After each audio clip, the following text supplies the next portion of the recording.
오늘 아침 클레오스 중창단이 아름다운 찬양을 하나님 옆에 드렸는데, 나의 갈급함 아시지요? 내 모든 것 아시지요?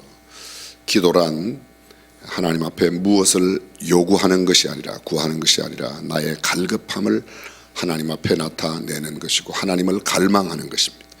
기도는 내가 무엇을 필요로 하는 것을 하나님 앞에 요청하는 것 이상으로 내 사정을 주님 앞에 아뢰는 것입니다. 2월달 원이어 바이블 앞에 보면 저의 인사말을 적어 놓았는데, 거기 보면 기도는 요구하는 것이 아닙니다. 기도는 갈망하는 것입니다. 기도는 하나님을 갈망하는 것입니다. 그리고 나의 연약함을 주님 앞에 인정하는 것입니다. 기도하지 않는 사람은 기도 없이도 살 수 있다고 생각하는 인간의 교만함이 그의 삶 가운데 담겨져 있습니다. 기도하는 사람은 내 힘으로 살 수 없고 내 지혜와 명철로, 내가 생각하는 내 계산으로 살 수 없는 까닭에 하나님의 도우심을 구하고 하나님께서 나를 지켜주시고 인도하여 주셔야만 한다고 하는 고백의 신앙이 그 기도 가운데 담겨져 있습니다. 하나님, 나의 연약함을 아시죠? 내 갈급함을 아시죠? 하나님이 이 갈급함과 내 필요를, 또 내게 있어야 할 것을 주님이 주시지 않으면 저는 도저히 살아갈 수 없습니다. 그것이 기도의 자세인 줄로 믿습니다. 금년도가 종교개혁 500주년을 맞이하는 해입니다. 1517년 10월 31일이 말틴 루터가 종교개혁을 일으켰습니다. 사실 우리는 종교개혁이라고 말하지만 이것은 종교개혁이 아니라 신앙개혁이고 교회개혁이고 사회, 정치, 교육, 문화 모든 것에 완벽한 새로운 시작이었습니다. 그래서 형태만 바꾸는 외적인 리포메이션이 아니라 내적인 변화, 신앙의 변화를 일으켰죠. 근데 그 일으킨 배경이 아주 결정적인 기여를 한 것이 기술 혁신입니다. 깜짝 놀라실 거예요, 여러분들이. 아마 여러분들이 들으셨을 터인데, 근본적인 신앙개혁이 왜 일어날 수 있었던가? 그것은요, 금속 활자가 나왔기 때문입니다. 세계 최초의 금속 활자는 고려 우왕 3년 때 대한민국에서, 그때는 고려시대죠, 만들어낸 직지심경을 펼쳐낸 거예요. 1377년에 우왕 3년에 직지심경을 금속 활자로 찍어냈습니다. 근데 고려의 그 금속 활자는 세계화에 실패했습니다. 우리는 조선시대 구한말까지만 해도 철저한 쇄국 정책이었고, 중국을 향해서도 언제나 중국의 조공을 바치고 중국의 속국처럼 있었던, 중국 사람들은 우리를 오랑캐라고 그랬죠. 우리가 동방예의 지국이라 이렇게 표현하지만 오랑캐 이자를 써서 동방의 오랑캐들이라고 중국 사람들이 우리를 생각했던 거예요. 그런데 철저한 쇄국 정책 하에 있었기 때문에 그런 좋은 세계 최초의 금속 활자를 고려가 만들었는데도 세계화시키지 못했습니다. 그런데 그로부터 72년 뒤 1445년에 독일의 구텐베르크가 금속 활자를 만들어내고, 금속 활자를 통해서 대량 인쇄가 된 것이 바로 성경책입니다. 1517년 종교개혁 생각합니다. 죄송합니다. 1377년부터 1445년이니까 45 플러스 23, 그럼 얼마요? 68년 뒤에군요. 그리고 구텐베르크가 난 뒤에 72년 뒤에 종교개혁이 일어납니다. 이때 종교개혁이 일어나기 직전, 그러니까 성경을 필사 성경만 가지고 있을 때 성경책 한 권 값이 노동자 2년 6개월치의 월급을 한 푼도 안 쓰고 다 모아야 성경책 한 권을 가질 수가 있었다고 합니다. 그러니까 큰 성의 성주라든지 아주 큰 부자들, 이런 사람들만 성경책을 가지고 있었고, 심지어는 신학교에도 성경책이 없는 그런 학교들이 있었습니다. 있긴 있어도 모두가 다 라틴어 성경입니다. 쉽게 말하면 로마 글자로 되어 있는 성경이죠. 라틴 볼게이트 역이라고 제롬이 번역한 성경인데, 그것은 히브리어 헬라어를 이렇게 번역을 했어요. 라틴어로, 로마가 전 세계를 제패할 때 로마 글자로 번역했습니다. 근데 이 라틴어가 굉장히 어려워서 라틴어를 공부한 사람만 성경을 읽고 성경을 해석하게 했습니다. 성경을 읽고 성경을 해석하는 제사장, 요새로 말하면 목사들, 이런 사람들만 성경을 읽게 하고 해석하게 했던 겁니다. 일반 사람들은 성경을 접할 수 있는 기회가 없었습니다. 성경을 공부한 사람이 미술가에게, 조각가에게, 또 아니면 무슨 판화 작가에게 이야기를 해주면 그 사람들이 그 이야기를 듣고 그림으로 그려서 예수님은 십자가에 이렇게 돌아가셨습니다. 이것이 미술입니다. 그것이 조각입니다. 여러분들이 잘 아시는 프랑스 노틀담 예배당에 가면 자꾸 성당이라고 사람들이 붙이는데 그게 원래 예배당이에요. 예배당. 예배당에 가면 조각이, 나무로 된 조각이 있습니다.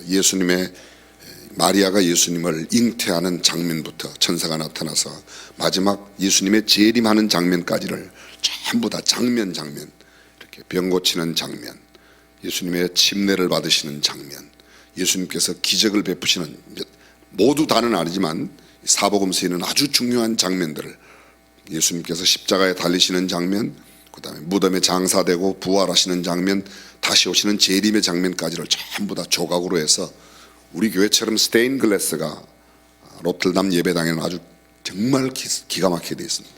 원래 이 스테인글라스의 색깔은 돌로 색깔을 내는 거예요. 저게요. 돌을 갈아서 돌을 갈아.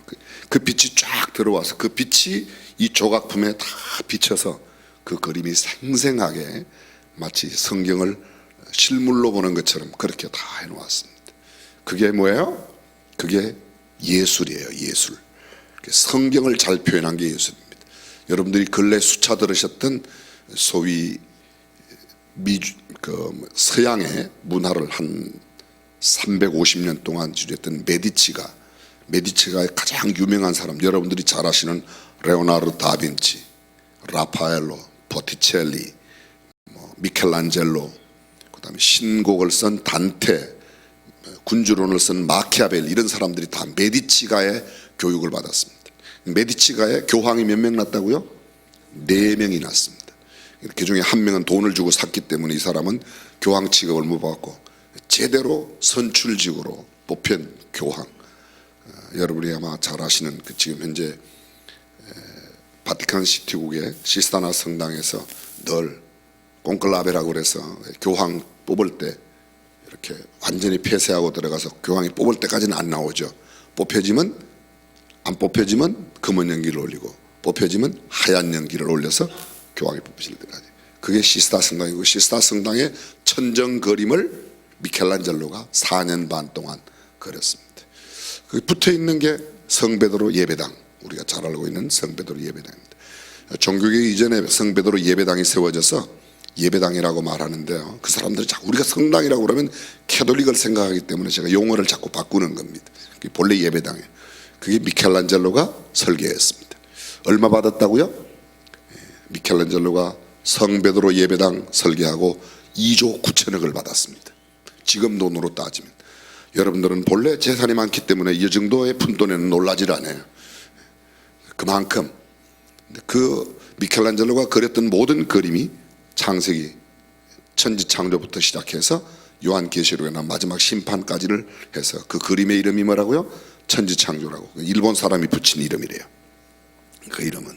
근데 여하간 그런 그림들을 다 그려냈습니다. 그 작품들이 다 성경을 배경으로 된 거죠. 조금 멀리 갔습니다만 문화 예술도 일반 과학 기술도 절대로 성경과 무관하지 않습니다. 금속활자의 발견이 성경을 인쇄하게 만들었고, 인쇄된 성경이 루터에게까지 읽혀지게 되고, 루터가 그때 라틴 볼게이트 성경이에요. 그것을 바르트브루크라고 하는 그 성에 들어가서 2년 동안 숨어서 독일어로 번역하죠. 그때 모든 사람들은 구교에서 루터를 죽이려고 그랬었어요. 루터가 95개 조항을 내걸고 종교개혁을 주도하는 사람이라고 그래서 죽이려고 그랬는데, 루터는 절대로 이렇게 해갖고는 안 된다. 일반 사람들이 성경을 읽을 수 있어야 된다. 그러려고 하면 라틴어를 공부하지 못한 사람은 안 되고, 독일어를 공부한 사람들이 성경을 읽을 수 있도록 독일어로 번역했어요.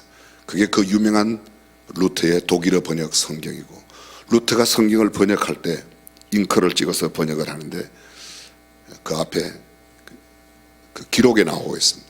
마귀가 나타나서 그 번역하는 것을 방해하죠.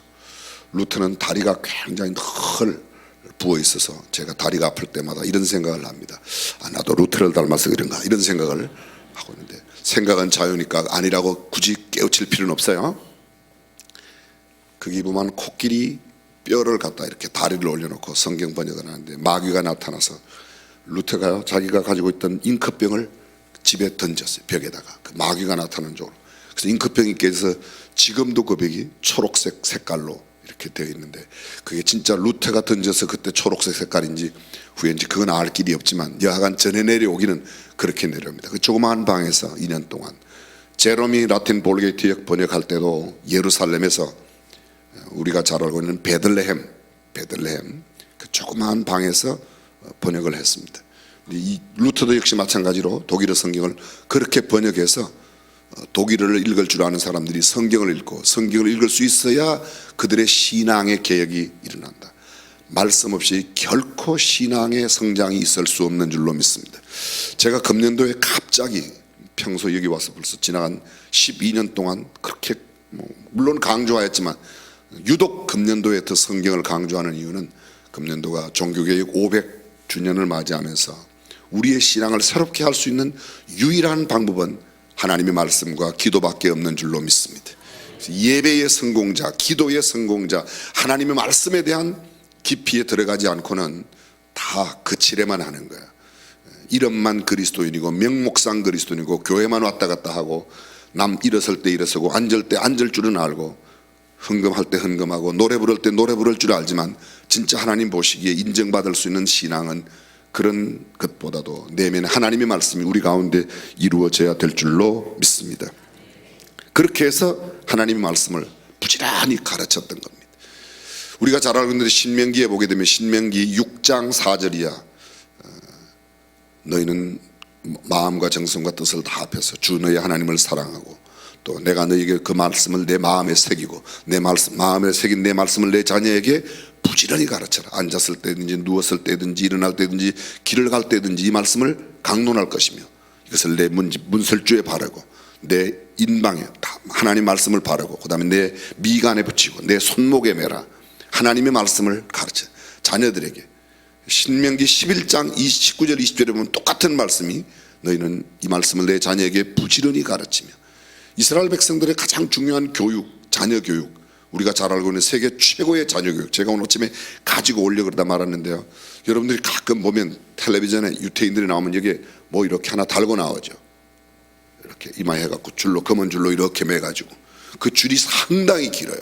여기다 이렇게 매고요, 여기 안에는 네모난 방이 4개가 있어요. 이렇게 네모 상자에, 그 상자에 토라 율법이 들어있는 거예요. 하나님 말씀을 이렇게 방마다 넣어놨어요.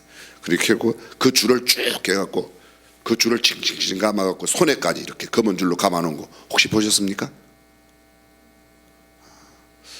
유명한 탤런트 이영애나 보지 뭐 그런 건 잘 안 보시나 봐요. 이게 그게요, 하나님의 말씀을 내 미간에 붙여 여기다가 딱 붙이는 거예요. 이렇게 미간에 붙여. 그리고 손에 메어 줄을 쭉쭉쭉 감아갖고 말씀이 내 모든 삶을 지배하게 한다. 그게 바로 유명한 테필린, 유태인의 테필린 교육이라는 겁니다. 지난번에 성지순례 갔을 때, 재작년에 갔을 때 그거 구하려고 무지무지 애를 썼어요. 밤에 나가도 없고 여기 가봐도 하여간 굉장히 애를 썼는데, 여행사에서 제가 너무 애를 쓰고 그걸 구하려고 하는 것을 보고 여행사 직원이 그 뒤에 성지순례 갔다 그걸 구해갖고 저한테 갖다 줬어요. 꽤 비싸요. 한 500불 정도 할 거예요, 그게. 근데 그게 하나님의 말씀을 딱 말씀대로 살아가는 겁니다.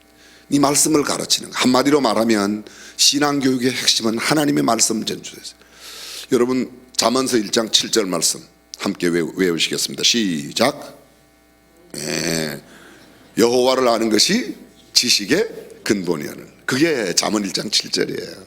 다 알고 계시는데 하나님 경외를 가르치는 겁니다. 하나님 경외를. 모든 문화와 예술과 교육의 핵심이 하나님을 가르쳐요. 지난번에 그런 설교를 한번 나누었습니다. 교육은 선생님이 아는 것을 머릿속에 넣어주는 게 아니에요. 교육은요, 하나님께서 그 사람 속에 넣어 놓으신 것을 끄집어내는 거예요. 많은 사람들이, 우리가 흔히 말할 때 그렇게 말하지 않습니까?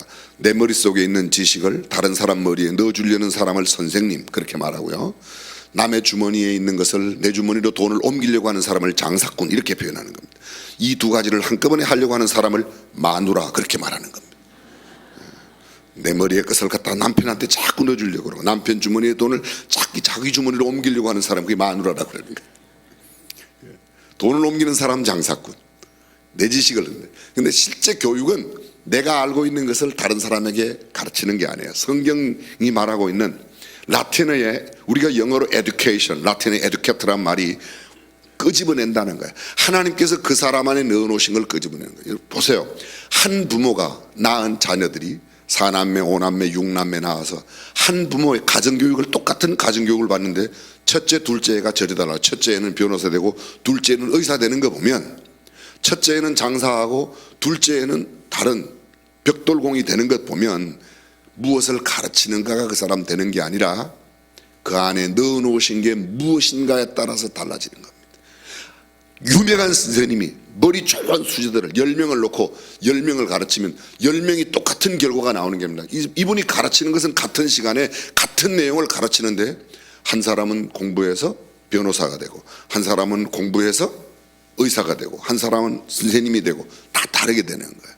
그건 그 안에 있는 하나님이 넣어놓으신 것들을 끄집어내는 겁니다. 이 끄집어내는 것이 결정적으로 할 수 있는 일이 뭐냐? 하나님의 말씀을 가르쳐 하나님께서 그의 인생 속에 넣어놓으신 것을 끄집어내는 것인 줄로 믿습니다. 그것을 하는 일이 뭐냐? 바로 우리가 하나님 앞에 예배하고 기도하는 일이에요. 이제 레위기 2장을 읽었는데 그럼 2장 언제 설명하냐? 잠깐만 설명을 하고 우리가 성찬식 하겠습니다. 창세기는 전체의 시작입니다. 창세기는 그래서 온 우주 만물의 천지 창조로부터 시작해서 하나님께서 택하신 족장 아브라함, 이삭, 야곱, 요셉까지 이야기해요. 그리고 요셉이 애굽으로 내려간 뒤에 이스라엘이 그의 자손 70명을 데리고 애굽에 내려오는 이야기가 출애굽기 1장입니다. 어제 저희들이 40장까지 다 못하고 20장까지만 했는데 내일 아침에 제가 출애굽기 21장부터 시작해서 40장까지의 내용을 간단하게 정리를 또 한 번에 해드리려고 합니다. 근데 거기 보면 출애굽기의 역사는 1월 14일 날 저녁에 유월절을 지켜요. 그게 출애굽기 12장입니다. 11장에 출애굽기 11장에 처음 난 초태생의 모든 생명들이 바로의 궁궐의 바로의 장자로부터 맷돌을 돌리는 몸종의 아들까지 그리고 또 뭐라고 되어 있습니까?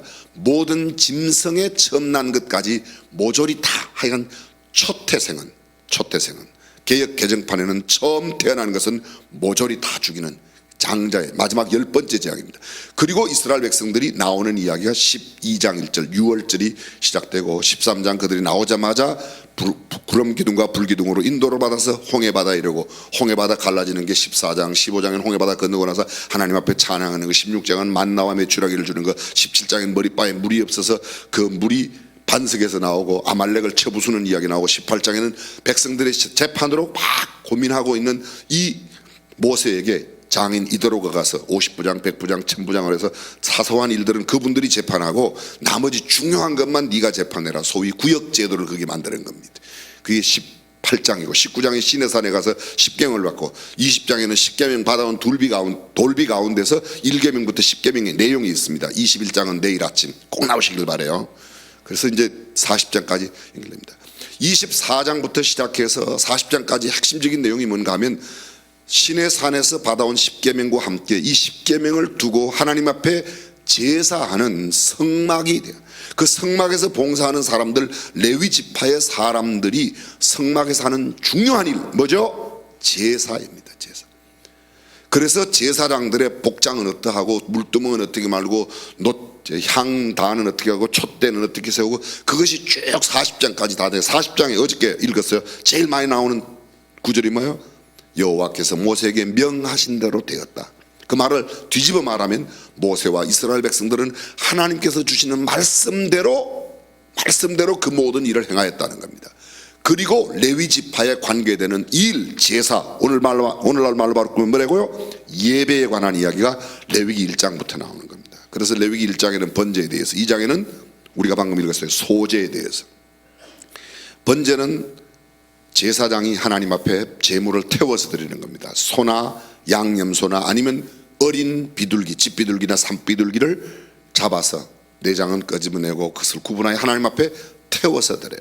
번제, 소제, 화목제, 속제제, 속건제는 제사의 이름이고, 요제, 화제 이런 것은 제물에 드리는 방법이에요. 화제는 태워서 드리는 거, 요제는 흔들어 드리는 거고, 이렇게 해서 말씀을 드렸죠. 이렇게 막.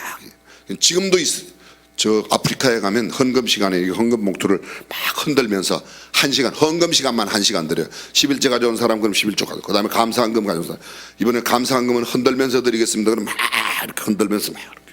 이건 요제로 드리는 겁니다. 보셨죠, 여러분들? 가끔 그 천주교의 사제들이 향불 들고 이렇게 하는 거 보셨어요?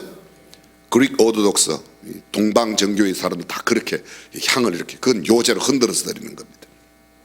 그 제사의 방법이 여러 가지가 있어요. 그런데 소제는요, 곡식을 드려요. 소제의 곡식, 오늘 우리가 함께 읽었던 말씀 가운데 중요한 내용은, 소제에는 중요한 특징이 있습니다. 제물 자체가 곡식이라는 겁니다. 근데 그 곡식이 처음 곡식이라고 그래요. 여러분, 우리가 아벨과 가인의 제사를 이야기할 때 아벨은 양의 첫 새끼를 드렸다, 가인은 그냥 곡물을 드렸다. 이 곡물, 소제의 중요한 것은 첫 곡물을 드리는 겁니다. 레위기의 법에. 물론 가인과 아벨의 제사 때는 레위기의 제사법이 생기기 훨씬 전이에요. 훨씬 전에. 아벨과 가인은 아주 옛날 사람이고, 이 레위기의 제사법은 모세 이후, 이건 BC 1500년대 이야기예요. 1400년대 이야기입니다. 그렇지만 율법의 논리로 보아도 하여간 그렇습니다. 또 한 가지 소제의 중요한 특징은 뭔가 하면 소금이 들어가는 겁니다. 소금이 들어가요. 모든 소제는 소금을 빼지 말지니라. 우리가 아까 읽었죠? 안 읽었어요? 읽어도 몰라요? 읽었어요. 소금이란 말은, 소금의 가장 중요한 역할은, 성경이 말하고 있는 소금의 가장 중요한 역할은, 너희는 세상의 소금이라고 말할 때 썩어가는 부패한 세상에 썩지 않게 하는 겁니다. 다시 말하면 변질되지 않는 거예요. 하나님과 우리 사이에 변하지 않는 언약. 그래서 그걸 뭐라고 말하는가 하면, 성경에 민수기에 보면 소금 언약이라고 합니다. 이 약속은 절대로 변하면 안 돼. 그걸 갖다 소금 언약이라 그렇게 표현하는 겁니다. 이 소제는, 우리가 쉽게 말씀드린다면, 번제는 하나님 앞에 하나님이 받으시는 향기로운 제물로 태워서 드리는 제사이고, 제사장이 먼저 자신을 위해서 드리고 백성들을 해서 드리는 겁니다. 소제는 곡식으로 드리고 소금으로 변하지 않는, 그래서 이것은 하나님과의 굳은 언약을 지킨다는 의미예요. 속제제는, 그 다음에 화목제는 문자 그대로 화목, 하나님과 우리 사이. 화목이라는 말은 하나님의 공의와 하나님의 사랑을 동시에 만족하는 제사예요. 여기 3장까지 나옵니다. 4장부터 시작해서 5장 초반부까지 나오는 게 속죄제라고 했습니다. 부지 중에 지은 죄, 내가 고의로 지은 죄가 아니라 부지 중에 지은 죄에 대해서 깨우침이 있을 때 드리는 제사, 속죄제입니다. 마지막 속건제라는 것은 하나님의 성물에 대하여 죄를 범한다. 다시 말하면 경제적인 손해를 입혔을 때 드리는 제사가 속건제입니다. 내가 남의 것을 손해를 입었거나 하나님의 성물에 대해서, 교회에 이런 것도 헌금을 드리기로 했다가 못 드린 게 생각이 났다. 그러면 속건제는요, 5분의 1을 더해서, 내가 100만 원을 드리려고 했는데 깜빡 못 드렸다. 그럼 나중에 드릴 때는 20만 원을 더 보태갖고 드리라. 아주 쉽게 말씀드리면 그런 겁니다. 그게 속건제에 대해서. 이스라엘의 5대 제사가 번제, 소제, 화목제, 속제제, 속건제, 이 모든 것을 다 한마디로, 정말 구약에 복잡하죠. 그때는 양을 잡고 소를 잡고 염소를 잡고 집비둘기, 산비둘기, 작은 뭐를 잡아도 그게 굉장히 절차가, 어떤 것은 태우고 어떤 것은, 한 가지, 기름은 내 것이라 너희는 기름은 먹지. 내장에 붙어있는, 콩팥에 붙어있는, 간에 붙어있는, 뼈에 붙어있는 기름은 절대로 우리는 못 먹게 돼 있어요. 지금도 기름, 왜 못 먹으러 갔을까? 기름은 먹으면 안 좋으니까 하나님이 기름을 좋아하셔서 하나님이 기름을 드시려고 그런 게 아니고, 우리는 기름 먹으면 안 되니까 오히려 기름을 막으신 게 아닌가. 이거는 명진학파에서만 주장하는 겁니다. 여하간 하나님께서 그렇게 해서 제사에 이 모든 제사를 단번에 다 이루신 분이 누구예요? 예수 그리스도. 십자가에, 구약의 율법의 모든 요구를 다 이루신 분이 주님이신 줄로 믿습니다. 그래서 예수 그리스도를 믿는 믿음 그 하나로 우리는 번거로운 모든 제사 제도를 다 폐지하고 딱 하나만 하면 돼요. 예배만 하면 되네. 예배만. 그래서 예배가 중요한 겁니다. 다른 거는 몰라도 예배만큼은 내 평생 남은 생애 동안에 정말 몸이 어떻게 병원에 들어가서 도저히 움직일 수 있는 상황이 안 되면 모르겠거니와 나는 예배만큼은 철저하게 드리고 하나님 앞에 내 마음을 갈망하여 쏟아내는 기도만큼은 포기하지 않겠다. 할렐루야. 이것이 2월달 아니 우리의 남은 생애에 이런 마음으로 살았으면 좋겠습니다. 옆 사람에게 다시 한번 다짐하죠. 나는 예배와 기도에 꼭 최선을 다하겠습니다. 옆 사람에게.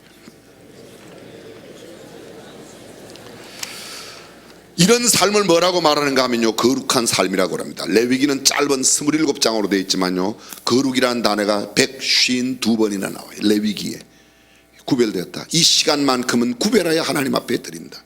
원이어 바이블 보면, 성경에 보면 원이어 바이블 맨 앞장에요, 나는 2월달 우리 가족들과 함께 아니면 나 개인이 언제 시간을 정해서 이 말씀을 매일 읽겠습니다. 저는 새벽에 아니면 밤낮게, 오늘도 새벽에 일어나서 오늘 읽을 성경 읽고 말씀 준비하고, 새벽에 때로는 저녁에, 하여간 자기가 가장 중요한 시간이라고, 남는 짜투리 시간에 하는 게 아니고 내 시간 가운데서 가장 하나님과 은밀하게 나눌 수 있는 시간을 함께 나누는 저와 여러분이 되시기를 주님의 이름으로 축원합니다. 기도하겠습니다. 말씀 없이 기도 없이 신앙생활을 이룰 수 없습니다. 형식적인 예배를 다니는 행위가 중요한 것이지만, 그러나 진정한 영적 헌신이 아니고는 결코 될 수 없습니다. 이제 조용한 마음, 경건한 마음, 성별된 마음으로 성찬의 자리에 나가겠습니다.